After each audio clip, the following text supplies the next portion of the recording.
Picture this. Your whole office is laughing at you at the Christmas party. And 2 weeks later, you're sitting in your boss's corner office because one drunk reply all exposed an affair, fake meetings, and stolen company money. This isn't a movie. This actually happened to me. Watch till the end, and I promise, you will never look at your work email the same way again. My name is Marissa. I'm 38 years old, and this is how I turned their betrayal into my blueprint for power. Before we continue, please subscribe to the channel and let us know where you're listening from in the comments.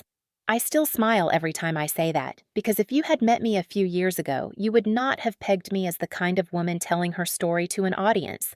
Back then, I was the woman in the background of other people's stories. Now I am here, in your ear, rewinding the tape to the moment everything shifted. The first time I felt the room freeze was during a company fire drill in early spring. Same conference room, same projector screen, same plastic cups of watery soda. Someone had burned popcorn in the break room, and the alarm blared through the office while we all filed out like sheep. We shuffled down the stairwell, coats half on, jokes half formed, everyone pretending they weren't refreshing their email on their phones. But that silence, when someone realized the CEO had forwarded a pay discrepancy chart to the wrong email thread, that was the first time I watched people's faces change all at once. The email had landed in a random all-staff social committee thread instead of the executive channel it was meant for. Rows of names, neat columns of numbers, hourly rates and salaries in black and white. You could almost feel the moment Kate from reception saw that the new analyst made more than she did after 3 years. The room tightened. Laughter evaporated. Chairs creaked as people leaned back, trying to look casual while their eyes locked on the screen. No one said anything out loud. We just sat there breathing in the knowledge that some of us had been quietly discounted for years. I remember standing near the door, watching my coworkers pretend not to see what they were seeing. Someone cleared their throat. Someone else made a weak joke about data visibility. My heart did this sharp little skip. Not fear, exactly, but recognition. This is what power looks like when it slips, I thought. Not when someone swings it around, when it leaks through a crack and everyone notices at once. And as uncomfortable as that fire drill day was, that was nothing compared to what happened at the Christmas party. That day was just a tremor. December was the earthquake. That December, the office in Greenville, South Carolina, went full out for the holiday. Twinkle lights strung over every cubicle. A fake tree in the lobby. Ornaments slightly mismatched from years of reuse. Catered hot chocolate bar with more toppings than anyone needed, whipped cream domes sagging on paper cups. Management handing out Target gift cards like confetti, all bright smiles and practiced speeches about showing our appreciation. People wore ugly sweaters and novelty ties. Someone had antlers that jingled every time she turned her head. It looked festive. It also looked desperate, like the company was trying hard to convince us that goodwill could be bought in $25 increments. And the main event? A slideshow of everyone's submitted holiday cheer emails, projected onto the same big screen we used for client pitches and quarterly reviews. The company loved tradition, especially the kind that cost almost nothing and could be dressed up as culture on social media. It was a tradition. Harmless stuff. Thank yous, inside jokes, and those syrupy leadership messages about how we're all family here. Each department had access to the shared inbox. It was the same login every year. Holiday Recap M&F Consulting. IT changed the password yearly, but the inbox itself never changed. It just sat there like a drawer everyone pretended was for holiday spirit and nothing else. And this year, somehow, they put me in charge of queuing up the emails on the big screen. Not a promotion, just another task handed to the reliable one. Marissa will do it. Marissa is organized. Marissa won't screw it up. I nodded in the planning meeting, wrote it down in my notebook with all the other things I did that made other people's jobs easier. Sure, I can handle it. Of course. Happy to help. So I stood next to the projector table in a dark green sweater dress, the kind with a belt you have to keep adjusting because it never sits right. The fabric clung a little more than I liked, and I kept smoothing it down over my hips when I thought no one was looking. I had on black boots that clicked softly against the event hall flooring every time I shifted my weight. The room smelled like cider and spiced cookies, and underneath that, the faint tang of cleaning solution. Everyone had red cheeks from the cold and the wine, voices a little louder, laughter a little looser than on a regular workday. My boss, Tom, called out from the back, already halfway into his third mulled drink. "Come on, Marissa, show us the good stuff, the real gems." He was grinning, his tie slightly crooked, cheeks flushed. A ripple of attention moved toward the screen, conversations tapering off as people turned their chairs or twisted in their seats. I smiled, tight. That professional, harmless smile I had worn for years. Inside, my jaw ached from holding it in place. I clicked into the inbox, my fingers steady on the trackpad even though my pulse had picked up. The first few emails were exactly what you'd expect. Derek from HR had photoshopped everyone's faces onto a sleigh. The cutouts were jagged and ridiculous, heads slightly too big for the cartoon bodies. People laughed anyway, calling out their names when their faces flickered by. Carmen submitted a 12 Days of Q4 Failures jingle that got some laughs, the kind of self-mockery leadership adored because it let them act like we were in on the joke with them. Someone had sent a picture of their dog in a Santa hat. Someone else wrote about being grateful for our resilient, adaptable culture. Standard holiday chaos. As I clicked through, I could almost do it on autopilot. Open, project. Wait for the chuckle or groan. Move on. I knew who enjoyed these things, who only came for the free drinks, who was silently counting how many hours of unpaid overtime they had put in that month while pretending to be festive. You learn to read a room when you spend most of your life standing at the edge of it. And then I clicked next. The screen blinked, refreshed, and the entire room went still. One email opened, no subject line, no emojis, just a sentence in bold font. "Last night was worth the risk. Delete this before anyone sees it." I didn't move, didn't close it, didn't scroll away. My hand stayed on the mouse, every muscle in my arm suddenly aware of itself. Time stretched in front of me, thin and fragile. Behind me, someone gasped softly. A small sound, but in that moment, it felt deafening. The music stopped a second later, cut off mid-chorus by whoever was closest to the phone handling the playlist. One of the interns let out a nervous half-laugh that broke apart as soon as it started. You could hear the heater humming in the silence, the low drone of the vents pushing warm air through the ceiling. I didn't say a word. Didn't need to, because across the room, I saw it. Two people looking at each other in horror, frozen mid-sip, mid-breath, mid-lie. She was in marketing. He was from finance. Both married, both with photos of their spouses and kids on their desks. Both always a little too quick to whisper after meetings, to lean in close over collaborative spreadsheets. I had noticed them before, of course. Who hadn't? The way her hand lingered on his arm when she laughed, the way he always offered to walk her to her car. But this was different. This was evidence. I clicked the down arrow. Another message opened. HR has no idea. Let's book the fake client meeting for next week. The words sat in the middle of the screen like a confession scrawled on a wall. And then another. I wish I'd met you before I married her. And another. LOL. Imagine if they knew we were doing this in the office. The room pulsed with whispers now. Small, sharp breaths, the rustle of people shifting in their chairs. No one wanted to be the first to speak. No one wanted to look like they were enjoying it, but no one could look away. HR was on the far end, frozen with a paper plate full of gingerbread cookies, their hand hovering halfway to their mouth. Tom wasn't smiling anymore. His expression had dropped into something rigid and unreadable, eyes tracking every line of text, then flicking toward the couple and back again. I felt the microphone in my other hand, the smooth metal suddenly heavy. This was the moment, the place where the old version of me would have panicked, closed the window, laughed awkwardly, and said something about technical difficulties. I could feel that instinct rise up, hot and frantic. I ignored it. I didn't apologize, didn't make a joke, didn't offer them an easy out. I just tilted my head, lifted the mic, and said quietly into it, "This was in the shared inbox." I assumed it was meant to be read. My voice carried through the speakers, even and calm. A few people inhaled sharply. A plastic cup cracked in someone's hand. No one clapped. No one said anything. I clicked again, and more emails appeared.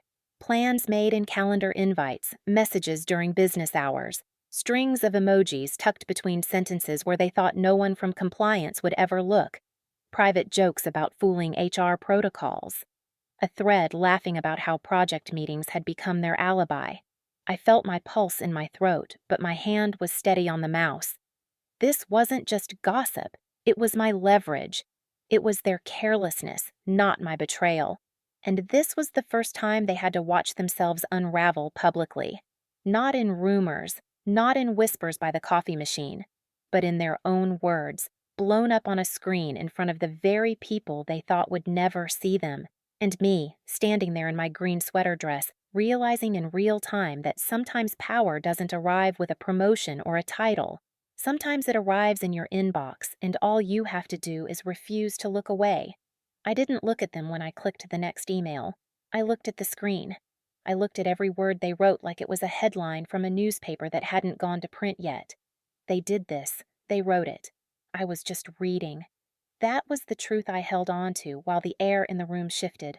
I reminded myself of it with every breath. I was not the storm. I was the mirror. Behind me, I could feel their eyes on my back. Heat, confusion, fear trying to disguise itself as curiosity. One of the interns backed away from the drink table like she might throw up.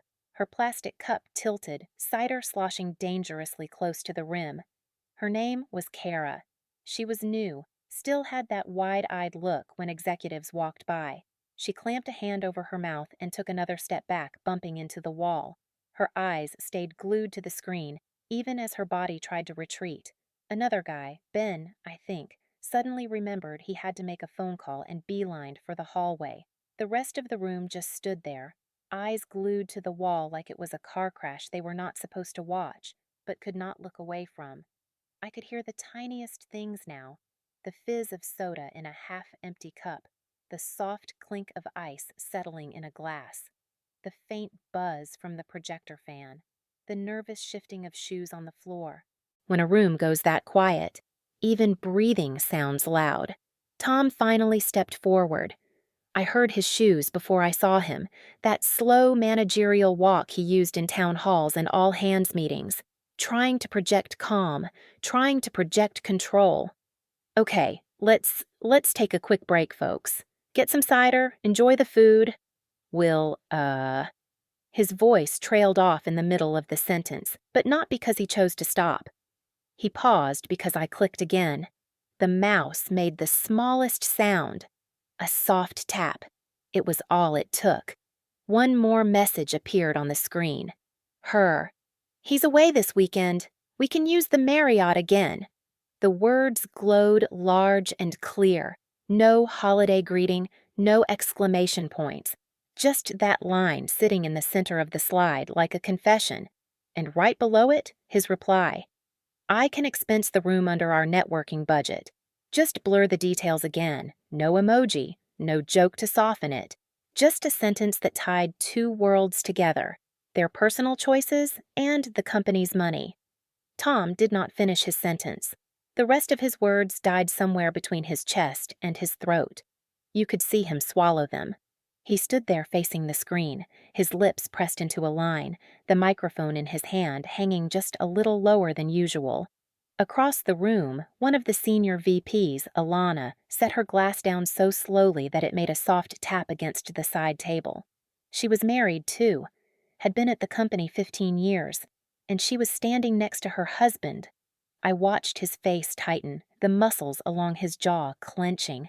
His eyes narrowed just a little, not enough to be dramatic, but enough for anyone paying attention to notice. His hand slipped out of hers. Not yanked, not ripped away, just eased back, as if touching her suddenly burned. She blinked and glanced up at him, searching his face. He did not look down. His gaze stayed fixed on the screen. On those two lines, on the Marriott, on the budget that did not belong to them. No one knew yet who wrote what, not officially, not out loud. We were missing the names, just first initials in the corner of the screen, just vague references to flights and meetings and weekends away. But everyone was watching each other, heads turned in small, secret motions, eyes darted from face to face. You could almost hear the mental calculations. Who travels a lot? Who always talks about networking events? Who posts hotel lobby selfies on LinkedIn? Who has been just a little too cheerful after certain out-of-town trips? And that was the genius of it. I did not need to name names. The emails were unsigned, just first initials, just enough detail to make the guilty feel heat behind their ears, enough ambiguity to spread suspicion like smoke across the entire room. My voice did not shake when I spoke. I felt the microphone in my hand, the metal warm now from my grip. I let the silence stretch one more heartbeat. Then I said, I will stop here. Unless leadership wants the rest reviewed for clarity. I said it calmly, evenly, like I was offering to proofread a document, like this was simply another task on my list. I looked straight at Tom when I said it.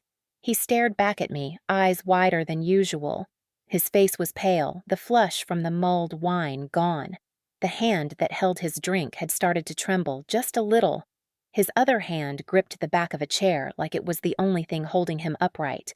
His knuckles were almost white.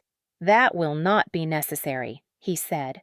The words came out low, careful, measured. He tried to make them sound final, authoritative. But it was, and we both knew it, because I had not stumbled into that email thread.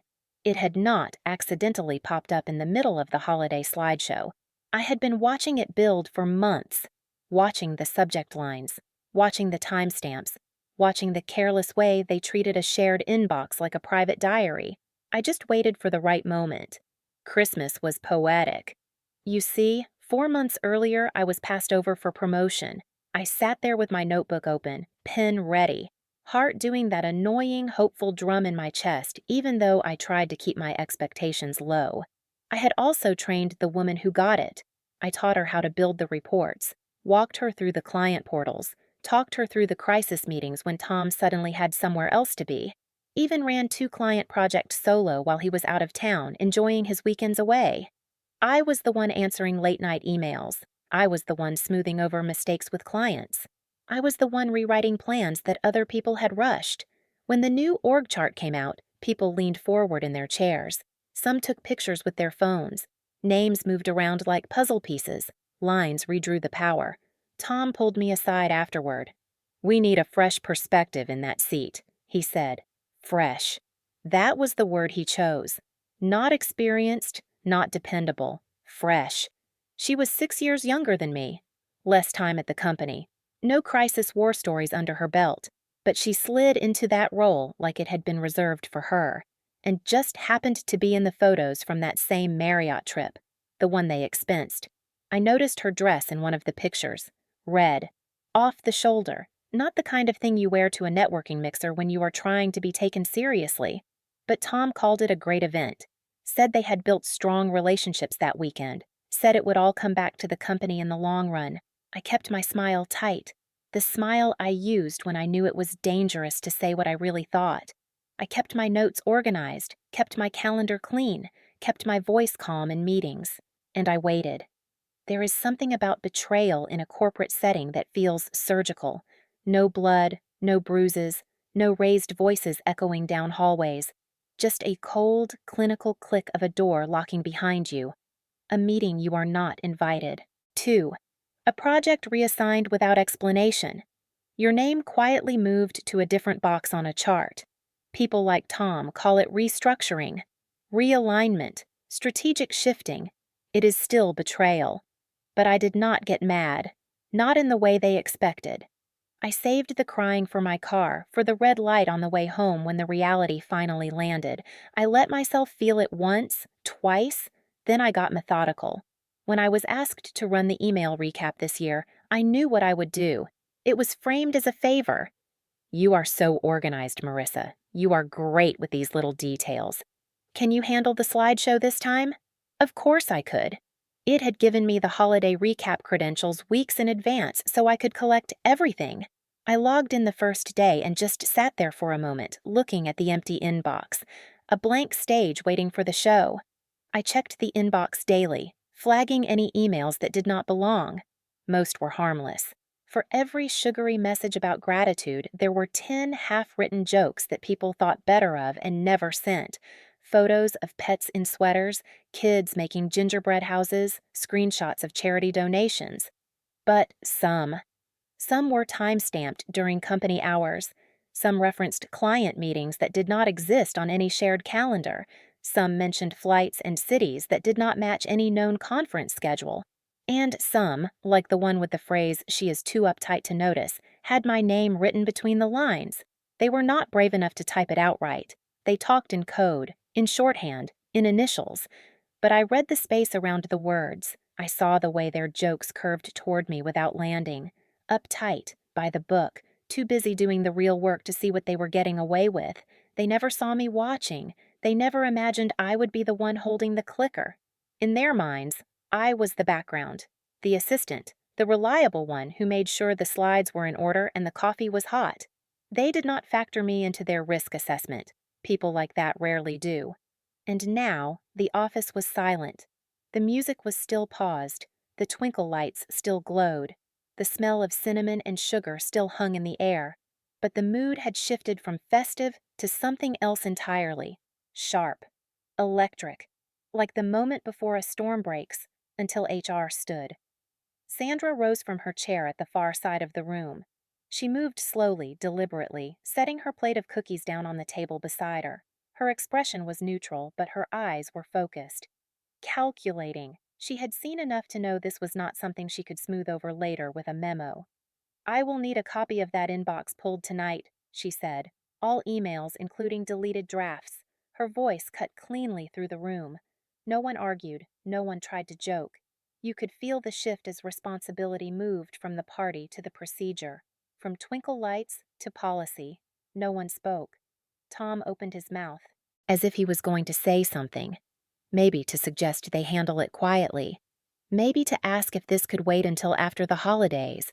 But he saw the look on Sandra's face and shut his mouth again. Whatever argument he had died before it reached his tongue.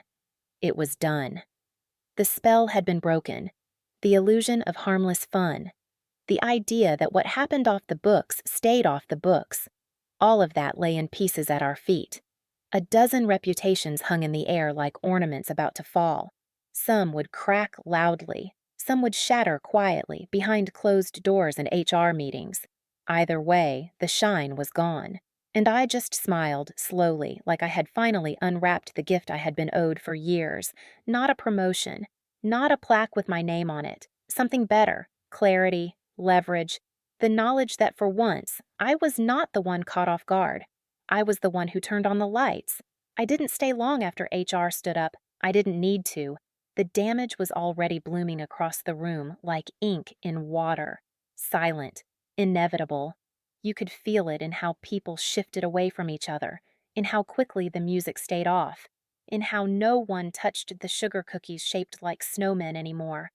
I left the projector running, let it cast a blank screen onto the wall while the weight of what just happened settled over everyone like snow. Tom called after me once. His voice didn't carry. I heard my name, soft and unsure, somewhere behind me, swallowed by the growing murmur of the crowd. I didn't turn. I walked out with my coat over one arm and my heels soft against the hallway tile. The corridor felt too bright after the dim party room, fluorescent lights buzzing faintly overhead. Holiday flyers were still taped crookedly to the walls, little cartoon Santas grinning at me as I passed. Someone had left a strand of tinsel draped over the water fountain, and it shimmered when the air vent kicked on. My reflection flickered in the dark glass of the conference room windows as I moved.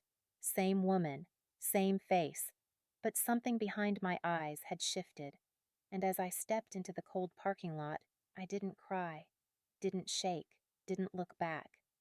I just exhaled, long, quiet, like I'd been holding my breath for 2 years. The cold air hit my lungs and burned a little, but in a good way, like I was finally breathing something clean. My car was parked under one of the far lights, a dusting of frost already collecting on the windshield. I clicked the unlock button and listened for the familiar chirp, the small flash of the hazard lights winking back at me. For a moment, I just stood there with my hand on the door handle, feeling the quiet of the lot settle around me. In the distance, I could still see the glow of the office windows, tiny rectangles of light against the dark. Inside, they were probably already trying to spin what happened, explain it, contain it. Out here, it was just me and the sound of my own breathing. See, when I first joined M&F, I thought I'd found stability. After 2 layoffs, a failed engagement, and a cross-country move back to South Carolina, I needed something to feel secure, like the floor wouldn't shift beneath me again. I remember the first day I walked into that building. The lobby smelled like new carpet and burnt coffee. The receptionist smiled at me like she'd done it 1,000 times before. There was a big framed photo of the founding partners on the wall, all 3 of them looking proud and slightly smug in their suits. It felt official, serious, solid. For a while, it was. I made myself useful, learned everyone's coffee orders. 1 sugar for Tom, almond milk for Alana, no cream for Sandra, she was on some cleanse that month. I remembered birthdays. I organized files that no one asked me to organize. I brought homemade banana bread on Mondays, still warm from my oven when I could manage it. People would gather near my desk when I set it out, breaking off pieces, joking that I was spoiling them. The kind of woman who never made waves. That was the reputation I carefully, quietly built. Dependable, pleasant, safe. But waves don't ask permission. They rise anyway. They build under the surface while everyone is busy pretending the water is calm. And the moment I started getting noticed by clients, that's when it started. The whispering, the scheduling conflicts, the meetings I must have missed the invite for. I still remember the first client call Tom let me lead. It was supposed to be a simple status update. Instead, the client brought up an issue with an implementation timeline that Tom had brushed off. I walked them through a revised plan, laid it out step by step. They loved it, said it was the first time they felt like someone really understood their constraints. After we hung up, Tom clapped me on the shoulder. "Nice save," he said. Then, a week later, when that same client sent an email saying they wanted me on all future calls, he responded with, "Our whole team contributed to that solution." He copied half the department. My name was buried in the middle of the thread. Still, word travels. Other clients started asking for me by name. I was the one they requested in proposals, the one they asked to present, the one they trusted to explain the complicated parts in simple terms. That's when the energy around me changed. That's when people started closing their laptops a little faster when I walked by. That's when calendar invites started appearing without my name on them. Tom started calling me intense in front of others, told a new hire I was a little high-strung but harmless. He'd lean against my desk, cup of coffee in hand, smiling like we were friends. "Don't mind Marissa," he'd say. "She just likes things a certain way." People laughed politely. I smiled tightly, but behind that smile was always something else. Control, not mine. His. He liked people who made him feel bigger, not smarter, just taller. The ones who nodded when he spoke, even when he repeated ideas someone else had brought to him an hour earlier. The ones who laughed at the same joke every Friday afternoon. The ones who joined him for drinks after work and let him play the generous mentor. And I wasn't shrinking. I showed up prepared. I pushed back when timelines were unrealistic. I corrected numbers when they were wrong, even if it meant pointing it out in front of a client. I assumed that doing my job well would be enough. The woman who got promoted instead of me? She wasn't untalented. She hit her deadlines. She dressed the part. She knew her way around a slide deck. But she played the game. She laughed at his jokes, joined him for post-work drinks, let him call her kiddo in meetings without ever flinching. I watched it happen. The way she'd tilt her head and pretend not to understand something so he could explain it. The way she'd send a follow-up email thanking him for his guidance, copying leadership so they could see how appreciative she was. And if she sent flirty emails, well, I wasn't supposed to know about those. But I did, because I watch patterns. And patterns don't lie, they just wait. And when patterns leave a trail, All you have to do is wait for the right season to sweep it clean. Christmas was perfect, because no one guards their inbox when they're drunk on peppermint schnapps and ego. The shared email had been open on my screen for days. I had the login written in my notebook, tucked between bullet points and to-do lists. All I had to do was leave the auto refresh on. New messages slid in like snowflakes, soft, harmless, until they weren't. And when that one message, the one with "last night was worth the risk," when it synced into the inbox by mistake, it felt like a bell tolling. A clear, sharp sound cutting through the noise. They'd exposed themselves. I just gave them the mic. I didn't doctor anything, didn't forward it, didn't even move it. I just let it exist in the one place it never should have been. A shared inbox with a projector attached. Back in my apartment that night, I poured a glass of wine. A cheap red I kept on my counter for nights exactly like this. I kicked my boots off by the door, draped my coat over the back of a chair, and turned on the small lamp in the corner of my living room. The glow was soft and warm, a contrast to the harsh fluorescence of the office. I set my phone face down on the coffee table, then flipped it back over and put it on Do Not Disturb. No late-night calls? No "Are you okay?" messages from the few coworkers who liked to orbit around drama. Just quiet. I sank into my couch, the cushions familiar and a little worn. The TV stayed off. I didn't need background noise. I needed to hear myself think. The images from the party kept replaying in my mind, the way the room had gone silent, the way people had looked at each other, the way Tom's voice had faltered. I took a slow sip of wine and let my shoulders drop for what felt like the first time all week. Then the messages started to come in. Even with Do Not Disturb on, I could see them lighting up my screen when I glanced over. Coworkers who'd never spoken more than 2 words to me suddenly had a lot to say. Some were apologizing. Sorry you had to deal with that. Sorry if that put you in a weird position. Like they hadn't all been right there with me. Some were asking if I'd seen more. Was that the worst of it? Were there other emails? Do you know who it was? They wanted answers. They wanted reassurance. They wanted gossip. Some just sent a single word, "Wow," or an emoji, or a question mark. I let most of them sit unread, not out of cruelty, but out of clarity. For once, it wasn't my job to soothe everyone else's discomfort. I finished my wine, washed the glass, turned off the lamp, and the next morning, when I logged in from home, the first thing I saw was an emergency calendar invite titled "Office Conduct Review, Mandatory Attendance." All caps. High importance. Red exclamation point. Tom's name was on it. Sandra from HR, and the head of legal. The email said, "Urgent concerns regarding professional boundaries and misuse of resources." No jokes, no cute phrasing, just corporate language sharpened into a blade. They weren't wasting time. Neither was I.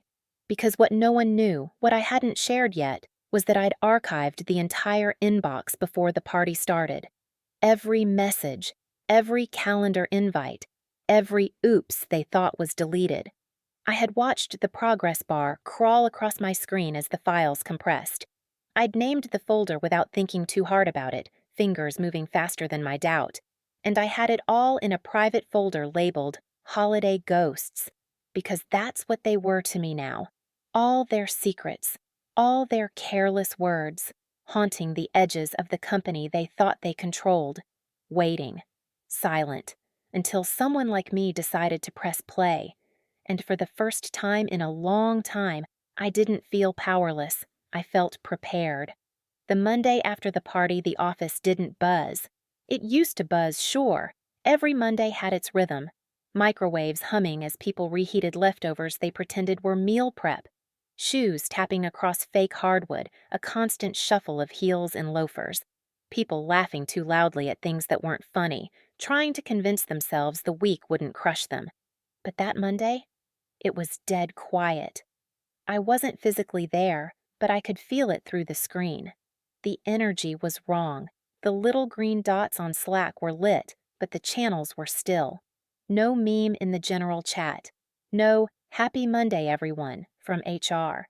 The kind of quiet where even the coffee pot sounded guilty. I imagined it sputtering in the break room with no one gathered around it. No cluster of people filling their mugs and whispering about weekend plans. Just the machine whirring in an empty space, like it knew something had broken. I didn't go in, didn't need to. I had my login, my files, and more importantly, my silence. I sat at my kitchen table in a soft sweatshirt and leggings, hair pulled back, laptop open. The blinds were half open, letting in washed-out winter light.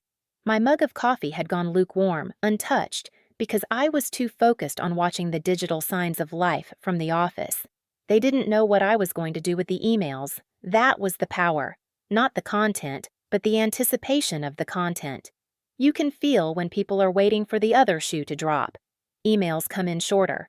Sentences end with periods instead of exclamation points. Everyone suddenly becomes very formal. Let people sit in their own mess. Let them marinate in fear. The emergency meeting was at 2 a.m. The invite had arrived with that red exclamation point, the subject line tight and serious. Office conduct review, mandatory. No holiday clip art this time.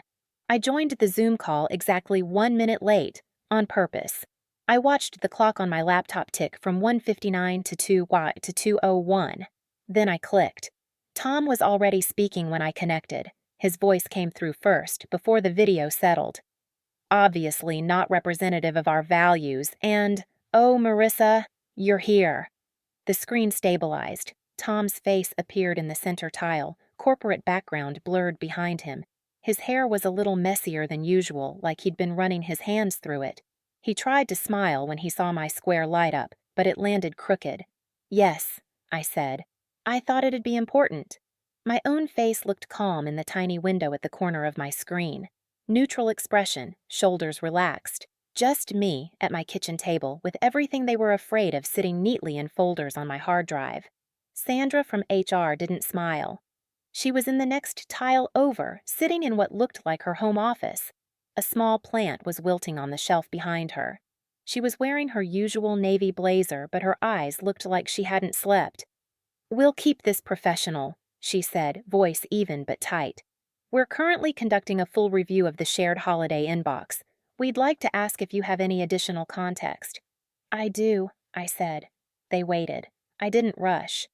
"The inbox was used to communicate personal, inappropriate content during business hours," I said. "It included misuse of company funds, references to false meetings, and what appears to be deliberate concealment of interoffice relationships." I paused. Let it land. "I've archived everything," I added. "I forwarded a copy to legal." Tom leaned forward, his eyes widening just a fraction. "Marissa, we don't want to escalate this more than it needs to be," he started. "Then maybe you shouldn't have escalated it," I said. I didn't raise my voice. I didn't lean in. I just cut cleanly through his sentence, the way he had done to me in meetings more times than I could count. His mouth opened, then closed. I stayed calm, quiet, like a woman who had nothing to lose and everything documented. The thing about men like Tom, they think damage control means charm. They think they can soften edges with a joke, a compliment, a "we're all on the same team" speech. But charm doesn't work when you've already hit send. Sandra cleared her throat. Her eyes flicked from Tom's tile to mine. "Thank you, Marissa," she said. "We'll be following up. In the meantime, please refrain from sharing this further." "Of course," I said, "as long as others are held to the same." It was a simple sentence, polite on the surface, but we all heard what it meant.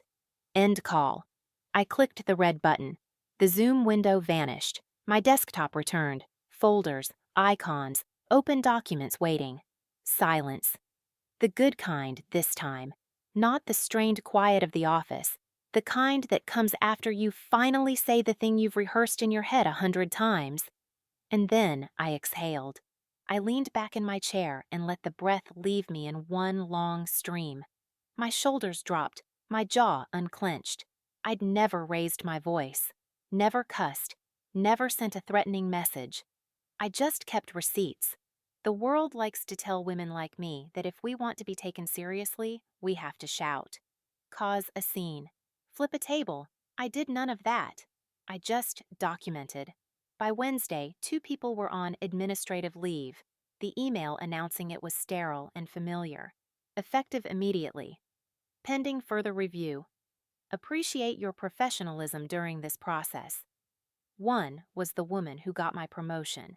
Her name sat there in black and white, stripped of its gloss. The other was Tom's protege in finance, the man from the Marriott email. Whispers started swirling anyway. You can't stop whispers with official statements. People walked past each other without making eye contact in the hallways. Doors stayed a little more closed. Slack channels went dead. The fun channel, usually buzzing with gifs and jokes, was silent. No one wanted to type something that could be screenshot. The typing indicator popped up sometimes, then disappeared. Then the legal team sent a firm-wide reminder about proper communication policies. Subtle, but not really. The email subject line said, "Friendly reminder." The body was anything but friendly. Bullet points about appropriate use of company systems, statements about zero tolerance for misuse of funds, lines about conflicts of interest and undisclosed relationships. I went in that Friday. I woke up earlier than I needed to, took my time getting ready. I curled my hair, subtle waves framing my face. I chose a pressed coat and a blouse that made me stand a little straighter when I put it on. And I wore red lipstick. Not a bright, playful red, a deep one, confident. When I walked through the glass doors of the building, the receptionist glanced up, eyes lingering a second longer than usual. "Morning, Marissa," she said. "Morning," I replied. The lobby felt different, quieter, like everyone had collectively agreed to lower their volume. People looked at me like I was both dangerous and divine, like I might smile at them or ruin them. Maybe both. Some offered tight nods, some pretended to be deeply invested in whatever was on their phones as I walked by. A few of them had been there at the party, standing in that room while the emails flashed on the screen.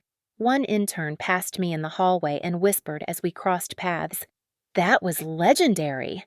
She said it quickly, like she was afraid someone might hear. Eyes bright, cheeks flushed. I didn't respond. Legendary doesn't explain itself. I kept walking. My heels sounded louder than usual against the floor, each step measured, not hurried. When I got to my desk, there was a single envelope waiting. No company logo, no printed letterhead. Just my name on the front in neat, deliberate handwriting. Handwritten, unmarked. It sat slightly off-center on my keyboard like someone had weighed the placement. I glanced around. No one was standing nearby. No one was looking at me directly. But a few heads turned away just a little too fast when I lifted the envelope. I opened it slowly. No rush. Let the paper give under my fingers, the faint crackle of the seal breaking. Inside, a note. "You didn't ruin her. You just stopped protecting her from consequences." Black ink, steady handwriting, no flourish, no signature, no name, just a line. But I knew who it was from, not because of the penmanship, because of the sentiment, because of the way it was phrased. There's always someone watching from the sidelines, someone who saw everything, who kept quiet because they thought it wouldn't matter. But once one person speaks, the silence unravels. It doesn't explode. It unthreads. Pulled gently, then faster, until the whole thing comes apart. That afternoon, Sandra scheduled a private meeting. The invite popped up on my screen with a neutral title. Check in. No details, just her name, my name, and a small conference room number. We sat in her office instead. Door closed, blinds half drawn. The late afternoon light came in at an angle, slipping between the slats and striping the desk in pale gold. She didn't waste time. "There's going to be an opening," she said, folding her hands on the desk. "A director-level seat. You've already been cleared." I blinked. I had expected fallout, investigations, maybe even retaliation. I hadn't expected this. "What changed?" I asked. Sandra watched me for a moment, like she was deciding how much truth to share. "The board wants stability," she said finally. "You've proven you. Document things. You don't cause problems. You expose them." I let that sink in. To them, I wasn't a troublemaker. I wasn't a liability. I was insurance. Someone who took notes. Someone who didn't look away. I didn't smile. Just nodded once. "I'll need it in writing," I said, "and a title that can't be quietly stripped later. No more vague promises. No more, We'll see next quarter. She paused, then smiled faintly, a small curve at the corner of her mouth that almost looked like respect. Smart, Sandra said. So I walked out of that room with more than just a title. I walked out with proof that I didn't have to scream to be heard. I didn't have to beg for fairness. I didn't have to wait for someone to notice my worth. I just had to let the system watch itself burn from the inside. All I did was hold up a mirror and refuse to look away first. I used to think exposure meant yelling, proving your worth in front of a crowd, throwing your pain like a stone and hoping someone catches it, waiting for applause that never really heals anything. Back then, I thought that was the only way to be seen. Raise your voice, raise your hand, raise hell if you had to. Stand in the middle of the room and tell everyone exactly how they hurt you. But real exposure? It's quieter than that. It's a door opening behind them. And they don't realize it until you're already inside the room they locked you out of. It's the moment the lights come on and they see you sitting at the table, chair pulled out, documents laid down, already 3 steps ahead. The first time I saw it clearly, it didn't feel like a victory lap. It felt like stepping into a space I had been circling for years. Familiar walls, same carpet, different view. The new title came 2 weeks later, Director of Client Strategy. It arrived on a Wednesday morning. My inbox pinged with that little notification I'd heard 1,000 times before. For a second, I almost ignored it, assuming it was another calendar update or policy memo. But the subject line froze me. Role confirmation. Effective immediately. I clicked it open slowly. Read every line twice. The language was formal and distant, the way official things always are. Following recent internal review and board approval. In recognition of your continued performance and leadership. Director of Client Strategy. I didn't throw a party, didn't post about it on LinkedIn, didn't type out a carefully curated paragraph about feeling humbled and excited to announce. I just sat there in my chair, bare feet tucked under me, laptop balanced on my thighs. The light from my window hit the screen and made the words glow a little brighter.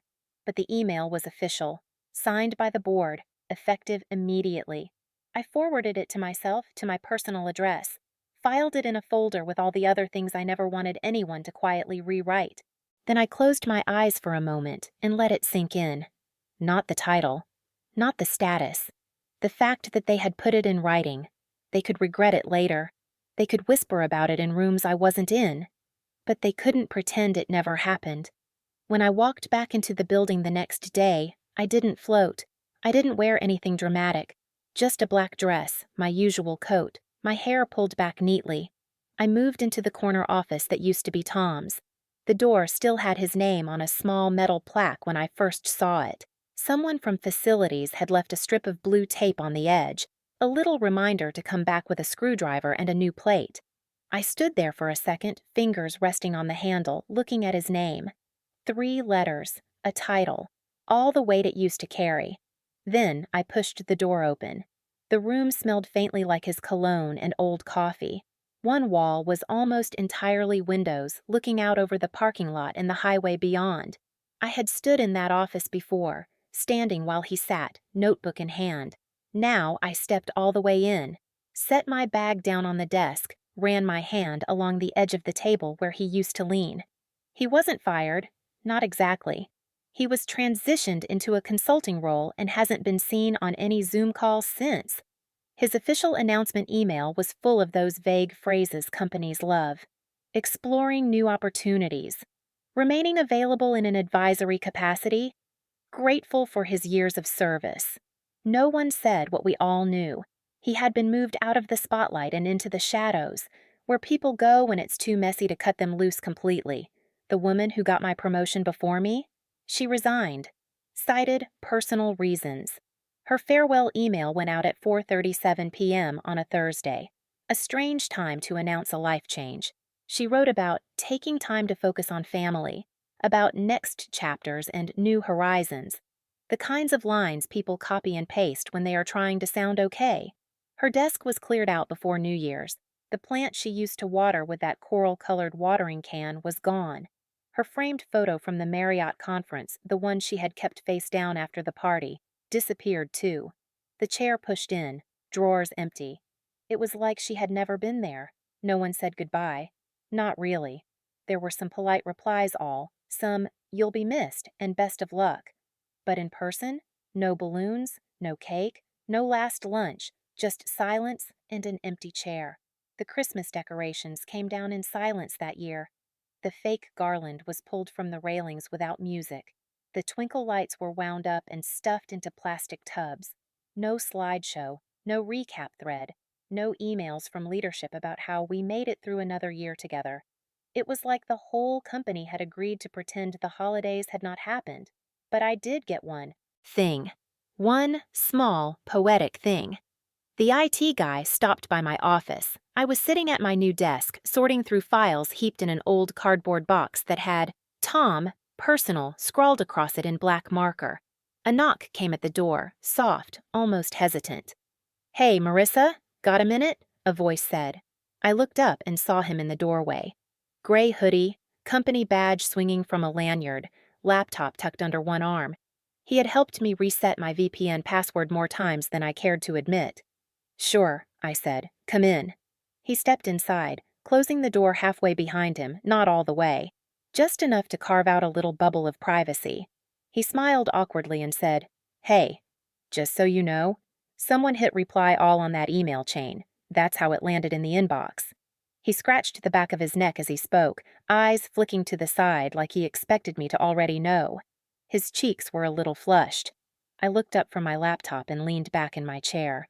"So it wasn't forwarded?" I asked. He shook his head. "Nope," he said. "Just a classic mistake." He hesitated, shifted his weight from one foot to the other. Then he laughed, soft and almost nervous. "Funny, right?" he said. "They did it to themselves." I just looked at him for a moment, watched the way his shoulders loosened when he realized I wasn't angry or surprised or asking for names. "Christmas has a way of revealing things," I said. He huffed out a breath like he'd been holding something too. "Yeah," he replied. "Guess it does." He left a minute later, door clicking shut behind him.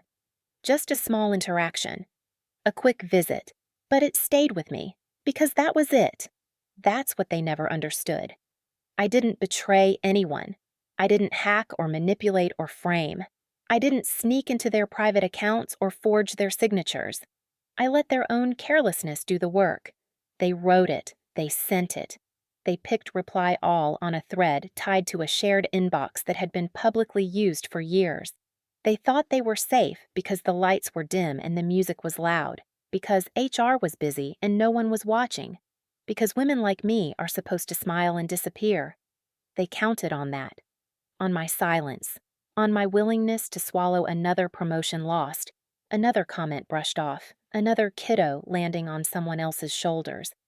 But I didn't disappear. I documented. I waited. I watched the patterns and followed the timestamps. I saved what they threw away. And when the curtain lifted, I let their script read itself. No narration needed, no dramatic speech, just their words in black and white on a screen they had trusted too much. Sometimes people ask me if I regret it, if I wish I had handled it more quietly, if I worry about how people see me now. Here's the truth. I still walk past people who lower their voices when I enter a room. Still get emails that start with, "Just wanted to clarify." Still see glances exchanged in elevators when the doors close and it's just me and a few others riding up in silence. But now, it doesn't bother me, because they know I'm not the one to test. Not because I'm loud, but because I'm patient. Because I understand how quickly a casual message becomes a permanent record. Because I have learned that systems rarely protect you unless you force them to look at what they've ignored. I print less now, I shred more. I back everything up twice. Not just the ugly things, the good things too. The emails where clients thank my team. The notes where junior staff ask for advice. The messages where someone says, "You made this easier, thank you." I keep those like armor. And because I never delete anything, not the contracts, not the receipts, not the evidence that I did exactly what I said I did when someone tries to change the story later. There was a time I would have begged for fairness, for someone above me to notice the hours I worked, the ideas I brought, the way I stayed late to fix what others broke. Now, I don't beg. I don't scream. I don't throw my pain like a stone and hope someone catches it. I place it carefully on the table when the moment is right. Let everyone see it for what it is. Let the record speak. In another life, maybe I would have just swallowed this, stayed put, watched another woman take the title I earned, watched another year go by with me sitting 2 chairs away from decisions that affected my entire workload. But this is the life I have now, the one where I walk into my own office, close my own door, sign my own name under a title they can't quietly erase. Sometimes I think back to that night at the Christmas party, to the way the room went still, to the way everyone suddenly remembered that actions have a half-life when they're written down. If you were in my shoes, maybe you would have handled it differently. Maybe you would have closed the email. Maybe you would have quietly printed it and taken it to HR in a folder. Maybe you would have said nothing at all. But I know this. For the first time in a very long time, I chose myself. I chose not to make myself smaller so someone else could feel taller. I chose not to pretend I hadn't seen what I saw. I chose to let the truth sit where it belonged. They burned their own house down. All I did was flip on the porch light. If this story struck a chord, hit like, subscribe, and tell me what you think in the comments.